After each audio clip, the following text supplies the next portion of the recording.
Okay, I'll just start with some information about what our Year 10 students have been doing with regards to careers so far this year in pastoral care lessons. Careers have been a focus of their pastoral care lessons. Boys are currently completing a careers research assignment, which covers interest, abilities, values while researching the job guide through the Good Universities Guide website. I would also like to take the opportunity to thank TAFE, James Cook University, Central Queensland University and Australian Defence Force representatives for their time here this afternoon. Unfortunately, they're only available until 5:30 p.m. However, there will be further opportunity for our students to engage with the JCU, CQU, ADF and police later in the semester. There is some information available at the tables on the way out. For the latest up-to-date information on careers, please visit the parent portal. Students have also completed work placement in Term 2. Vocational partnership groups are returning on Thursday, week 5, to complete their review of the work experience program for our students. We've found that work experience program is a valuable insight into the world of work and their chosen pathways. This evening you'll hear from our Director of Studies, Mr Lance Helms, discussing the process for selecting senior subjects, ATAR, QCE and pathways. I'll now invite our Principal, Mr Glenn Sievers, forward for his address.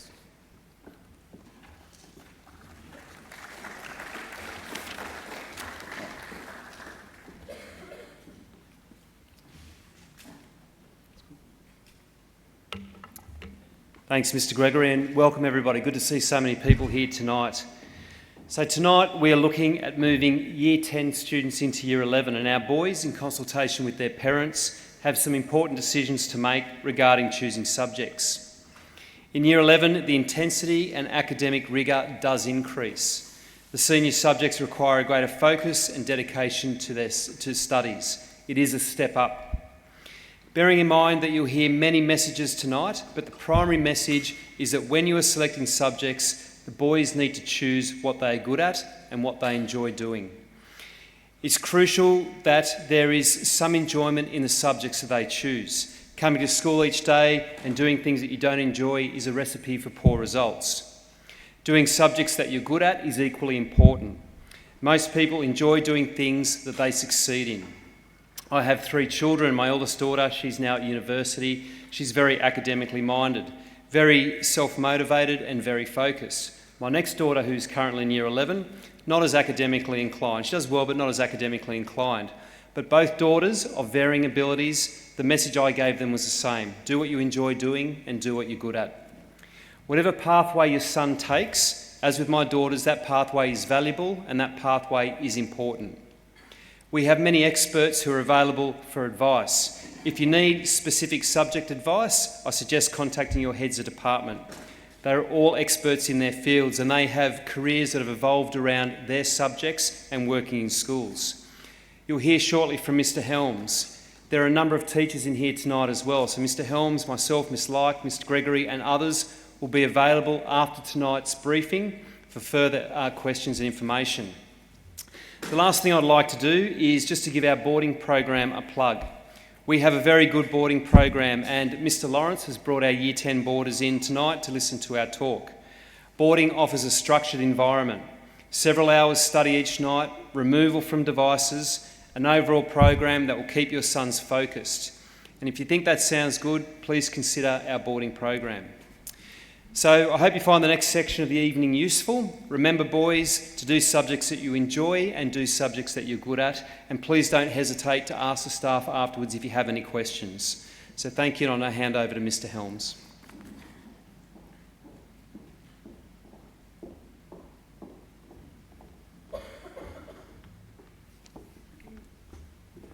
Good evening, everyone. Very nice to see so many of you here. I have a lot of information to go through, but one of the joys of this being recorded is that it can become your new favorite show for the next 6 months if you choose, because we will be uploading it, whether it's to the portal or to our YouTube channel. We will let you know. We will send that information out to you tomorrow. So lots of information, can be overwhelming. Take it bit by bit. One of our jobs is to take care of you through this process. So don't feel overwhelmed if what you're hearing tonight is a little too much at the moment. There'll be lots of time to process. Okay, students, the ones who are here, these are the questions I do want you to ask yourself. What subjects am I good at, and what do I like? What are my goals? That word goals is different than dream. What are my dreams? To win the lotto, likelihood nil. What are my goals? It is something that I'm working toward.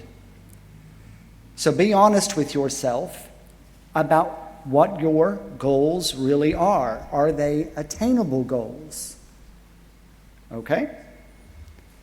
Tertiary courses, whether that's TAFE or university, could be an apprenticeship, something else that you might like to do. Prerequisites. Now, if you are going to go to university, it is important that you do understand the concept of prerequisites, meaning required courses of study at secondary school. We will go through that a little bit later. How do I keep my options open?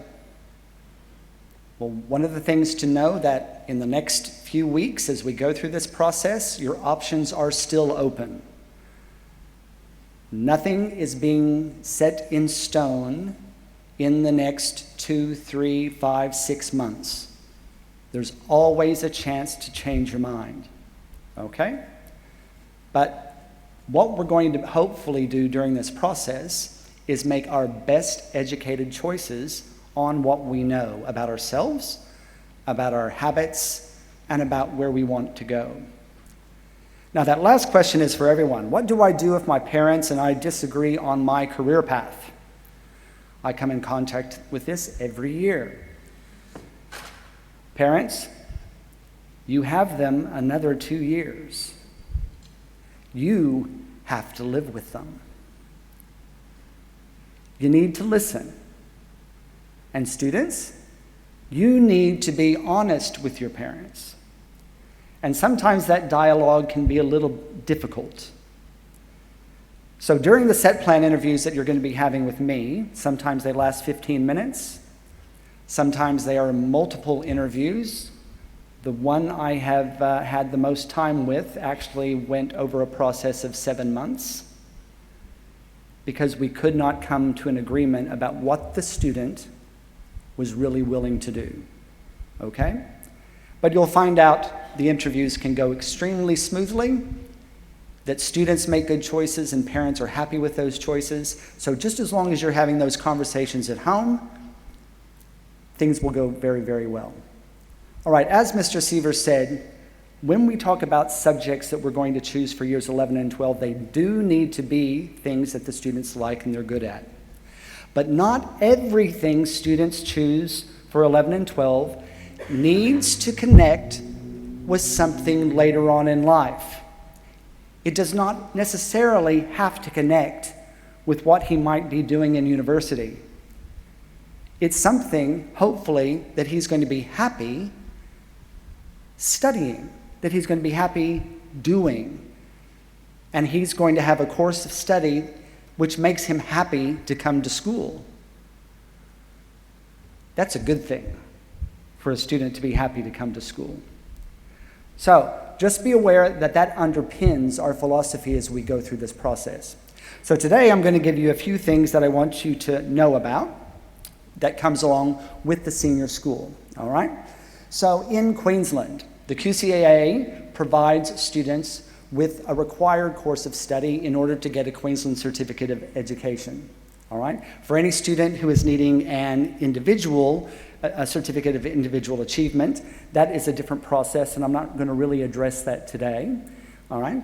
But we will be focusing on the majority of students who go for the QCE. That just basically means with that certificate that students have chosen subjects and have passed high school. So employers can find that very valuable. For students who don't have a QCE, and they did not get a QCIA either, they're really not having anything to show a future employer. It is possible to get into university without a QCE, But what we want are for students to succeed. And that's why we focus on that certificate in high school. If they are passing the subjects they've taken in high school, they're going to be then prepared for whatever they choose when they leave school. Okay, so as for a QCE, we have a process with our subjects. There's a credit value, okay? Now you can see on the screen, good, we're on the right screen, 20 credit points. Every subject that we offer is worth at least 4 credit points. Most students end up taking 7 subjects.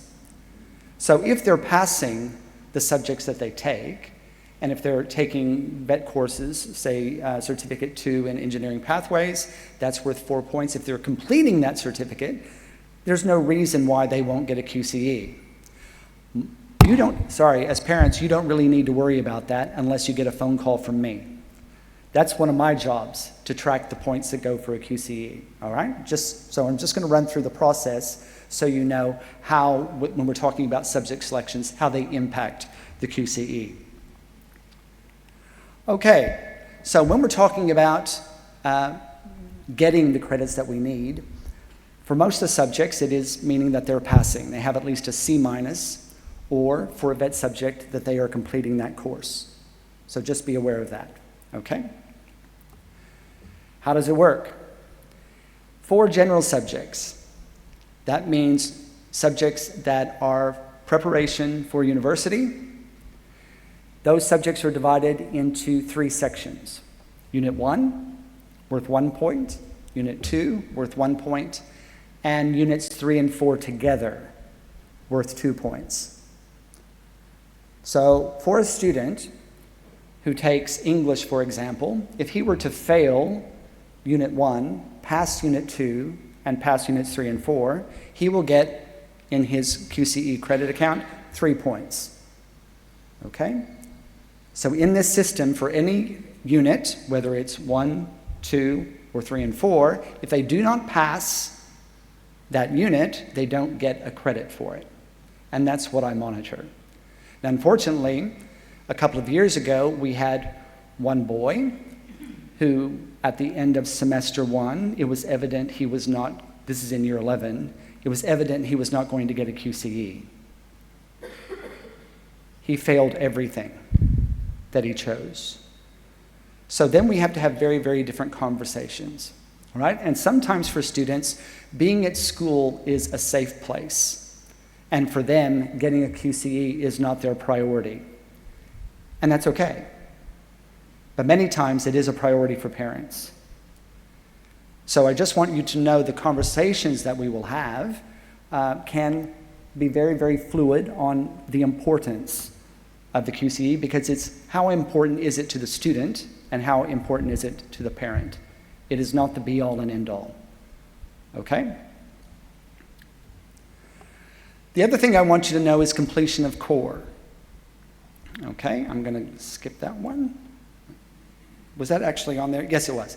Okay, with the completion of core. Now, this is a Queensland idea that for 3 subjects at least, you would begin in year 11 and you would finish in year 12 and you would pass every unit and you would attain 12 credit points. So 12 is their magic number. It means you've started in year 11 and you have completed units 3 and 4 and you have passed. Okay? So in order to get your QCE, you must have 12 credits that go along with that. Again, parents, you don't need to worry about that. That is something I will monitor. It can happen in a variety of ways. Students may have 4 or 5 subjects that they've started in year 11 and then they pass in year 12, but maybe they failed Unit 1 or Unit 2 along the way. That's okay, as long as they add up to 12 credit points in all. So it's very important for the QCE that if we need to start in the first 2 weeks of year 11, there can still be time to change subjects. But after the first 2 weeks, it's very important that students are hopefully in the subjects that they will stay in until the end of year 12. 1 or 2 changes may not be the end of the world, but any more than that can have a big impact. Okay?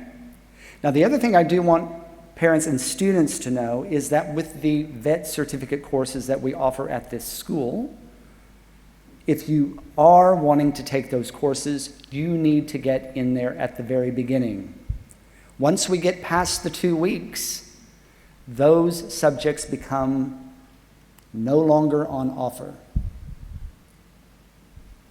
There are certain skills that the teachers teach in those first 2, 3, 4, 5, 6 weeks that we're not requiring them to teach again 2.5 months down the track, okay?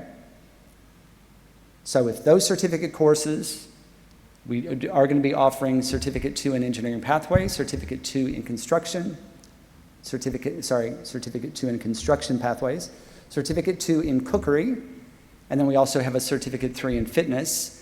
We need to get you in at the very beginning, okay? And that, when I'm saying that, that's within the first 2 weeks at the beginning of year 11, all right?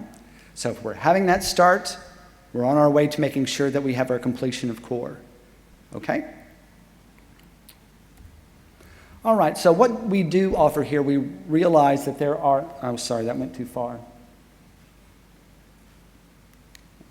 There we go. All right, so we do realize that there are various pathways on many people's agendas, and we try to offer a breadth. It's not the same at every school, but this is the breadth that we are able to offer. Traditionally, we've had a very different academic cohort that goes through here, so we do offer quite a few general subjects. Those are theory-based subjects, and they are preparation for university. The next ones that we have are applied subjects. Traditionally, they have been less theoretical and more practical. But for next year in year 11, the theoretical component of those applied subjects is increasing because there are QCAA has developed new syllabi for this group of kids going through. So just be aware, gentlemen, if you're asking year 11 students, what is it like in visual art and practice, for example, you may be doing something a little different next year because you're on a different syllabus, okay? But still, the academic rigor of applied subjects is not as difficult as a general subject. Then we also have the vet courses. Any vet course that we offer, whether they are the 3 that are based here, where we're the RTO, which means a registered training organization, or if it's an external RTO, those are competency-based certificates. So on a report card, it would not say A, B, or C. It would say WTC, working toward competency. All right? So those certificates are things that students can actually take to an employer later on to say, here's something that I've completed. So certifications can be very valuable for students, especially if they're wanting to go into the workforce as soon as they leave school. Okay? So those are the 3 sorts of things that we do have on offer. The exact sort of subjects are listed here. Now, initially on the sheet that Ms. Nguyen, who is doing my role in term 2, she sent home, we have actually eliminated a couple of the subjects from the selections because student interest was just not there. So if you're looking up there and you're saying, where is accounting, where's digital solutions? Well, I'm sorry, those are no longer on offer. We have a student-driven timetable, and we try to offer subjects that students are going to want to be in, not things that we're going to force them to be in. So it is possible, if we have a lot of interest, that we will have 2 or sometimes 3 classes of the same subject. But when we have subjects that only are for 1 or 2 or 3 students, they're just not viable to run. So one of the things I want you to look up there is that bottom part of the right-hand column. It says SDE. That stands for School of Distance Ed. So if a student is determined that he wants to do visual art, for example, we have a student in year 12 doing visual art through School of Distance Ed. We weren't able to run it with only 1 student wanting to do it. But there are options. So if it does happen when you get the final line structure, you will not get the final line structure today, but when you get the final line structure, if your subject is missing and School of Distance Ed is an option for you, then that's the discussion we can have when we have the set plan interview, okay? So just be aware, School of Distance Ed requires independent work. So if you are a student who does not work well independently, I would encourage you to totally dismiss the idea of doing School of Distance Ed. You'll find it more overwhelming than what you would expect.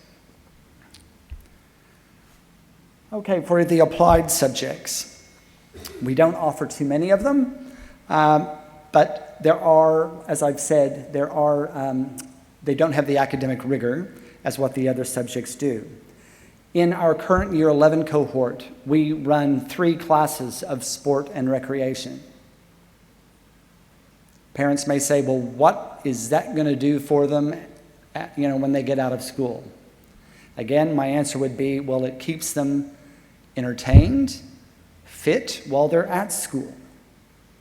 And if that's keeping them happy, and maybe their study load has lightened a little bit because they're having 5 other difficult subjects, might be a good option, all right? So don't discount applied subjects merely because you think you're going to university. We need to create a package that suits you because you need to have a life. Study cannot be the only thing that you do when you're in 11 and 12. So that holistic approach of being healthy, you may have a part-time job, you may have sporting commitments, all of those things come into play with study. And the more general subjects you have, the more study you are going to have.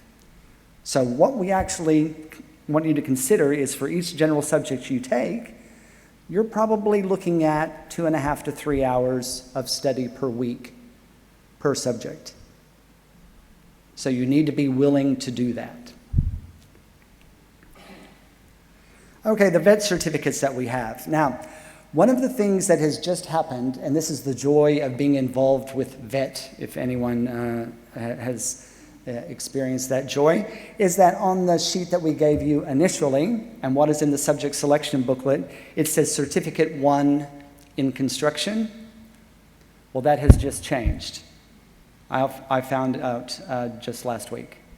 So, what we're going to be offering is a Certificate 2 in Construction Pathways. So if you look in the booklet, you will see different competencies that go along with it. That is going to change just a little bit. But it's a very similar sort of certificate. So with those 4 subjects on top, we offer that in the curriculum just as any other subject. Chemistry, whatever, it gets timetabled the same way. Down below, on Wednesday afternoon, and notice it says possible courses, we are successful this year with our Year 11s, starting an outdoor rec class and an electrotechnology class. So all of those Certificate 2s are worth 4 QCE points, as long as the students finish them. So that is very important. Now parents, what I want you to understand is if students do enroll in a certificate course and they do not finish their certificate, they will have to go to another registered training organization in order to complete it, if they so choose. And they will have to pay for it. So if you do have a teacher corresponding with you saying it doesn't look like your son is going to be getting that certificate, you may think to yourself, well, it's not important. I'm not worried if he gets the certificate or not. That's okay. But if you are, if you really want him to have that certificate because it may make him be able to get that apprenticeship or get that job that you're trying to help him get, if it is important, then we need you to light a little fire under him. Otherwise, once he leaves, our job is done. And to complete that certificate, he would have to go somewhere else. And the certificates aren't cheap, not when you're doing them outside of the school. Okay, so basic thing for Queensland for the Certificate of Education is that everything that we offer is worth points. Everything goes toward completion of core. So if your students are picking subjects that they like and they're good at, they're going to pass them. and we don't really have to worry about the QCE. And that's a good thing. But then we have the ATAR, which is separate from QCA, and this is a ranking number. Now, sometimes students and parents put too much importance on what the ATAR is. And I've had many conversations with parents saying, well, my son wants to be a doctor, so what 6 subjects should he choose? And I always answer, well, if he wants to be a doctor, it's very good that he takes chemistry. He needs to do English and math methods, but the others, up to him. Could be economics, could be Japanese, could be music. Doesn't really make any difference. And that's sometimes very difficult for parents to be open to. Because if they're going to be a doctor, well, they should be doing biology, they should do specialist maths, etc. Sometimes that's just in a mindset.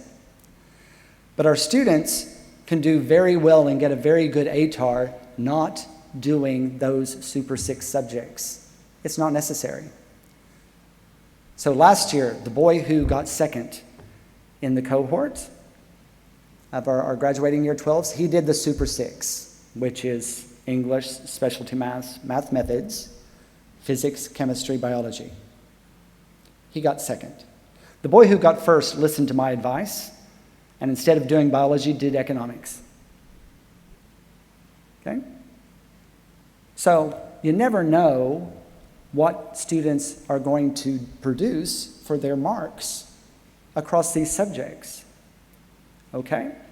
So don't let the idea of that number drive all of your decisions. Okay? If we like this concept of growing our own teachers. So I don't know if there's anyone in year 10 who wants to be a teacher, but it's the idea of having an ATAR that's probably not as high as a doctor. Physiotherapy is another idea that people think, I have to have a very good ATAR. Well, you do if you go to Brisbane. Being a physiotherapist at a school in Brisbane is very competitive. Okay? So you need a 99 there. You want to go to Townsville to JCU, last I looked it was a 68. So when it's competitive at a university, the ATAR is just higher. So keep that in mind for things that you're wanting to do. I highly discourage you from considering what the ATAR is as you're coming up with your subjects for the next 2 years. It's secondary, okay? If students are doing extremely well, they're going to get good marks, and in all likelihood, they're going to get into their course of study. So don't let it be that main deciding factor. It's not the be-all and end-all. All right, and have I been hitting this button as I've been standing here?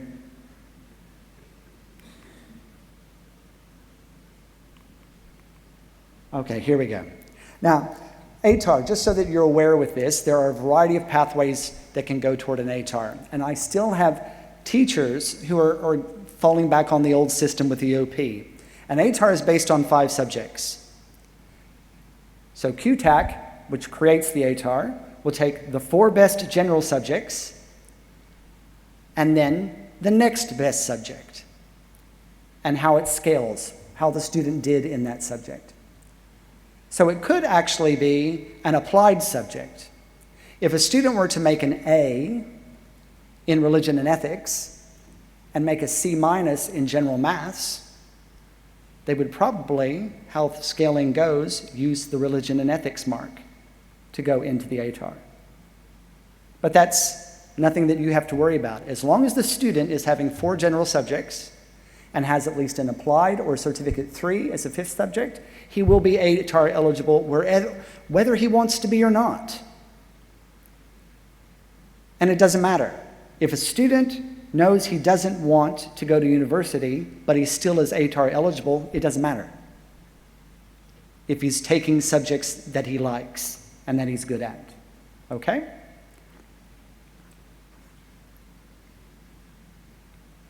So things basically just to know about it. In the ATAR system, students are competing against each other for a rank. It goes from 99.95 down to 0. So depending on what they want their bell curve to be, it might start with about 32 or 34 students in each 0.05 bracket, okay? And then it goes down. If a student gets an ATAR under 30, they won't know what that ATAR is. They will just know that they had an ATAR less than 30. So, even if a student made 10, all they will know is it was under 30, okay? Now, the ATAR is only a number that's important the very year after students graduate because they use it in order to get into university. It's the main way in the past that students have gone into university. But we're noticing an extreme trend that it's not going to be important at all pretty soon because universities are actually giving offers to year 12 students based on their year 11 results if students are applying. Universities are a business. They want bums on seats. So if they can say to you, yes, we're going to offer you a position next year, all right, as long as you pass these things, everything will be okay. They're trying to hook you to come. You got the idea. But you just need to make sure that you're ready to be successful in university, if that's where you're going. For students not going to university, an ATAR is not all that important, okay? Whether you're ATAR eligible or not, that's the only reason that it would be used is for bragging rights or that you definitely are going to try to go to university the year after you leave school. Okay, so there's some little bit information, all right? For students, I do give them an ATAR prediction. That's becoming less and less significant because there are now on the net so many different little calculators that students can use to try to give them an idea what their ATAR is going to be. But that number's out of their control. What is in their control is how well they are going to be applying themselves to their assessments. Because year 12 is all that counts for an ATAR. And if they're doing it as well as they possibly can on their assessments, then they are going to get the best ATAR they could possibly get. But the number is irrelevant. They need to focus on every single assessment item that they're working on. And when it comes to the external exams, works the same way. Focus on this study for the exams, forget about the ATAR number. Okay? Sort of a hard thing to do, more easily said than done. All right, so is it necessary? So parents, you know what the situation is at home with your sons. So is academic achievement one of his priorities? Does he come home sometimes a little dismayed that he made a B+ on a test? Maybe. To what extent, though, is that academic achievement important? Academic study. Parents, I encourage you to know how your son studies. And if you are allowing him to shut the door of his bedroom and he tells you he's studying, I would like you to rethink your approach with that, because he's not going to necessarily lie to you. Yes, Mom, I am studying. I had 3 good minutes, and then I got distracted, but I'm studying. See how it all goes. See how it works. But parents, you've seen the report cards, so you know how they're achieving. I do encourage all students from this point on, I don't want you to wait until you're 11. If you are really serious about your studies, you need to start now, doing the best that you can possibly do.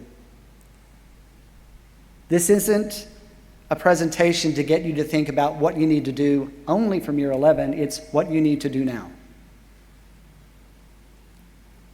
Very important for you to make sure your study skills are in place to match the course of study that you're choosing for years 11 and 12. The other thing I do want you to be aware of is that if there are outside commitments to study time, say it's work, or you might be an elite athlete, we do need to have that conversation in the set plan interviews. It doesn't mean that's a bad thing. There are other options that we can come up with depending on what your situation is. Okay, so end of last term, you would have received a form like that. So I'm going to take you through the process. I'm going to be going a little quickly now. This evening, you are going to get this form. It's going to be on this table over here in just a bit. And now, we're going to focus on what we will be doing next. Okay, so we sent one form home. We found out what was working and what wasn't. 2 subjects have been taken off. So we are going to be having a wish list come through, okay? And on the wish list is going to be coming through with these lines. So with the form, and I have one here, you'll see just like on the screen, it starts with lines 1 through 6. Students are going to be choosing one subject from each one of those lines. So we have general maths, along with the other mathematics, English, with literature essential, but you'll see what's on those other lines. All right? So with those 6 lines, knowing that you must choose an English, you must choose a maths, the thing to keep in mind is every student will be doing religion and ethics unless they choose study of religion, which is on one of the first 4 lines.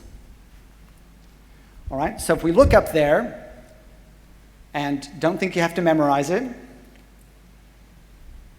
that column that is on the right side, you may need to use. So with this form that you're going to receive tonight, we're hoping by Thursday of this week, that's a big push, but definitely I need this form back with the set plan form by Monday, because I will be creating the final lines for subject selection before these boys go away on camp. They will be able to take the final form home before they go on camp. So that's why the timeline is a little tight. So your homeroom teachers, gentlemen, are going to be asking you for these things on a daily basis. They'll start tomorrow. Okay? So we have Tuesday, Wednesday, Thursday, Friday's a holiday, and then Monday. So it's very important that you do return them definitely by Monday. Okay. So, what if we don't like anything on the line? That can happen. Sometimes we like 2 things on one line. You're going to be using this wish list to write your choice. So, for an example, we have wanting to do earth science and specialist maths. If a student wants to do both of those, well, he can't do them at the same time. I just need you to choose one. It doesn't matter, arbitrarily. So in this scenario, the student on line 3 would be circling or highlighting specialist maths and then letting me know, please move earth science to line 4. I want to do earth science. And that's the line that I didn't really find anything I wanted to do. I found something on 1 and 2 and specialist maths on 3, but I want to do earth. Mr. Helms, I would love for that to happen. And it can happen. But if he's the only student who wants earth to move from that line, we have to then come up with another choice. Okay? We create lines based on what our resources are as teachers, what student interest is, and sometimes not all courses can run. They're not always viable. If we can move them, if we can create more, then that's great. So the process. Once at the end of week 3, you receive the final line structure. I want the boys to take that idea away with them to say, all right, I've been told what do I select and I'm good at, what do I like? And then when you get back from camp, sit down with your parents and go through your possible choices.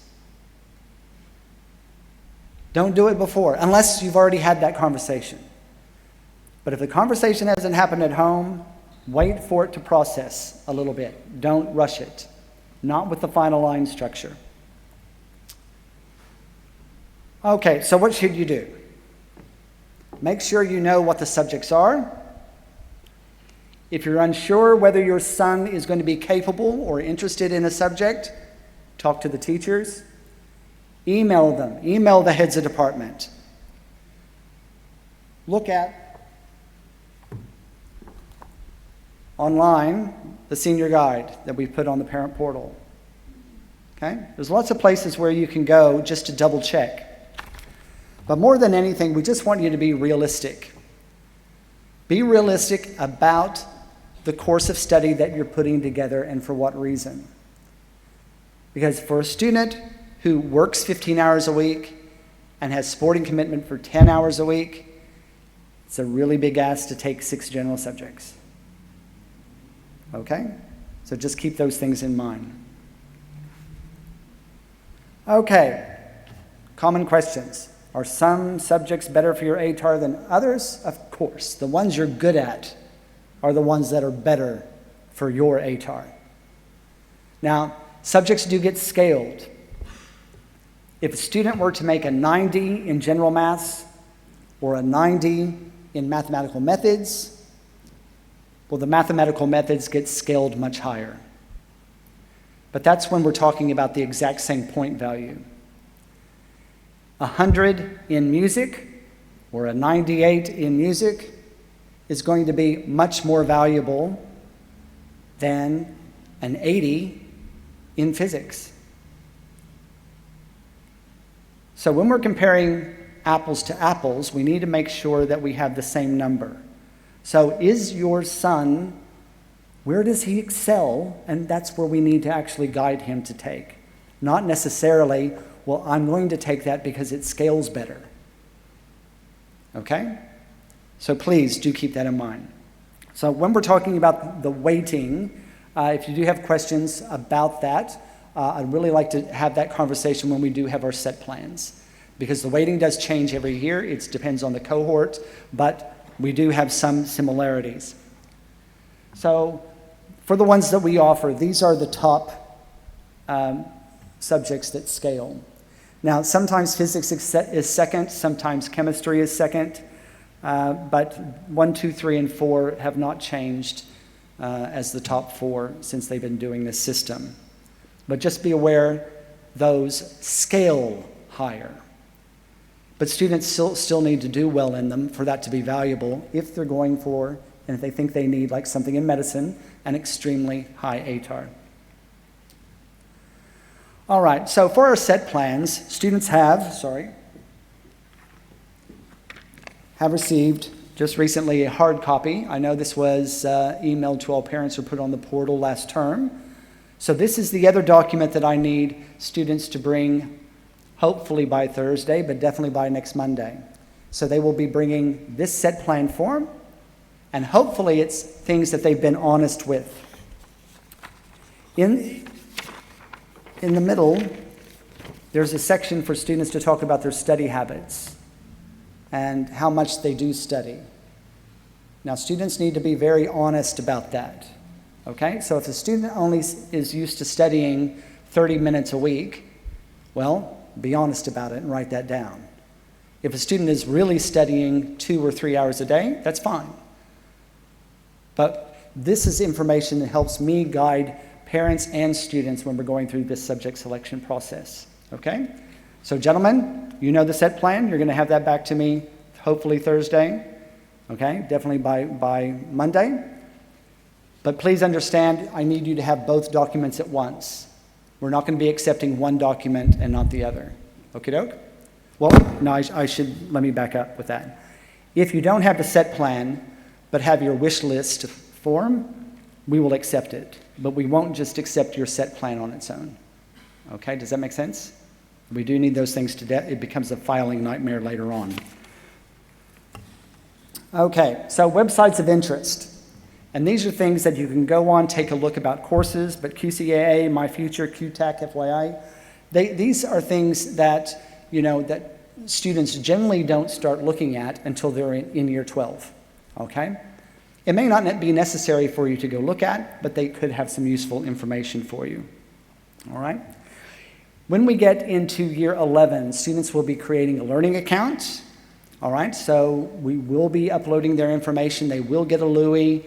We will see about USIs if they're doing these terms. Don't worry about them. We'll run the students through them, all right, and take care of them on that side, all right? But this is just giving you an idea of different websites and places where students can go if they're totally uncertain about things that they want to do.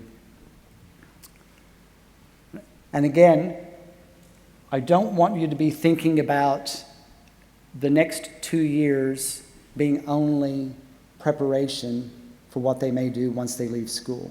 We do need the next 2 years to be subjects that they are enjoying and are making them happy men to be around. Okay. All right, so prerequisites, I mentioned this. If you know you're going to go into a definite course of study, QTAC offers on their website a list of prerequisites. Universities have pretty much gone to only requiring a pass in English. Everything else is now pretty much becoming recommended. But gentlemen, what you do need to understand is that even though it may not be a prerequisite for enrollment, they are still going to assume that you have that knowledge. So to be a doctor, for example, in Brisbane, you may find at a university it just says, oh, we just want you to have a pass in English. If you made a C in English and did not take mathematical methods and did not take chemistry, you have no hope of getting in to that course of study, all right? So they're going to assume that you have knowledge in chemistry, that you have knowledge in mathematics, even though it's not a prerequisite. All right? So that's just a trend. I want you to be aware of that. With universities, they are happy to offer you a position as well, even if you are ill prepared, because they force you to take bridging courses, which you must pay for. So it's extra study that you decided not to do in high school, but now you have to pay for it at university. So just keep that in mind, all right? So for those power courses of study, like physiotherapy or engineering, medicine, you just need to keep in mind that there are definite things that you should be doing to make yourself ready if you get in that university course of study. All right, so here are the other things that you may see, assumed knowledge or recommended, and again, that is because they are very competitive. All right, so last thing from me. Hopefully I haven't been speaking too long. Most of you, thank you very much for staying awake. I do have one little man there. He's had enough. Anyway, final note. Just put that together. Same message that we will have in the set plans. You pick what you like and you pick what you are good at, okay? So for the rest of the evening, the things that we do have available are 4 desks that have different times when you can actually, if you know when you want to do your set plan. We have put that in information to you that in weeks 5, 6, and 7, we are going to be having set plans. It is required that at least one parent is with the student. If for some reason, like for boarders, the parents cannot be there, we can have the boarding master, or we do quite often a phone or a Skype interview.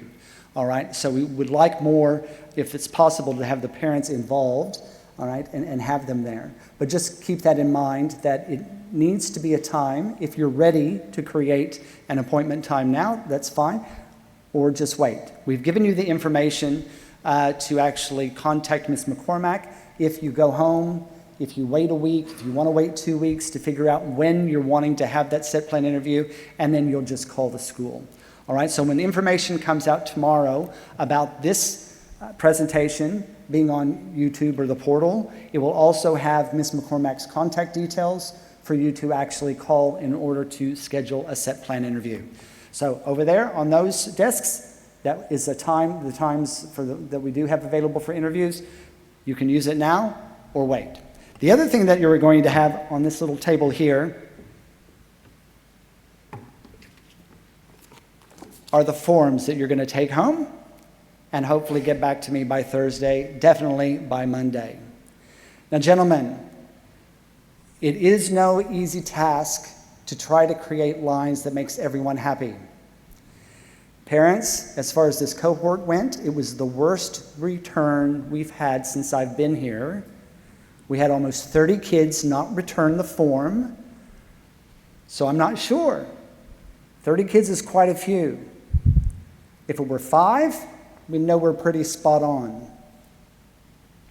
But 30 is over 20% of the cohort not returning that initial form, so I'm not sure what they want to do and what they don't. Okay? So take this with you. Don't be too dismayed if something that you want to do is not on offer. Utilize that wish list. And if you're still uncertain, I am reading my emails again. So do email me if you have a particular question, and I will definitely get back to you within a couple of days. But remember, nothing is urgent at the moment. Once the lines get decided, then it's a lot more difficult possibly for you to choose when it's a line that you don't have something that you really want to do. So avail of that wish list if you definitely need to, okay? Now, I'm going to be around here to have questions, and I know Mr. Sievers will be around. We do have Mr. Gregory as well. So avail yourselves if you do have questions with this process, anything, but do make sure everybody takes just one per family, so it's one per student. So students, if I can actually ask you, if you are here, you collect it for your parents. Parents, if your son is not here, please come collect, all right? And then we'll see how we go. Mr. Sievers, would you like to say anything else? Okay, thank you very much for your attention. Hopefully that was not too painful, but remember, at Saints, we're on your side. Okay, thank you.